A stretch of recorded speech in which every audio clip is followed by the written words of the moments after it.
রোদে গেলে ট্যান পড়ে কিন্তু তোমার স্কিনকে প্রোটেক্ট করার জন্য, ওই ট্যানিংটা না হয় ইন দ্য ফার্স্ট প্লেস। সেটার জন্য কি করতে হবে, শরীরকে এটা বোঝাতে হবে যে আবার তোমার স্কিন ড্যামেজ হচ্ছে না, মানে তোমার আল্ট্রাভায়োলেট রে তোমার সেলের মধ্যে ঢুকবেই না। সেইটার জন্য তোমাকে একটা সানস্ক্রিন মাখতে হবে।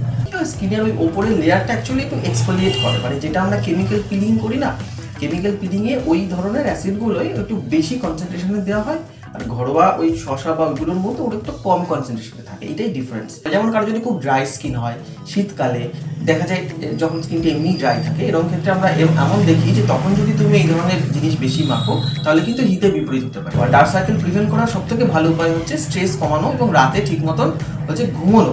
এরকম একটা স্টাডি রিসেন্টলি আমরা দেখেছি যে যারা মোবাইল ফোন ইউজ করে না, স্মার্টফোন, এবং যারা দিনে 4 ঘন্টার বেশি স্মার্টফোন ইউজ করে, তাদের ক্ষেত্রে ডার্ক সার্কেল কিন্তু অনেকটাই বেশি।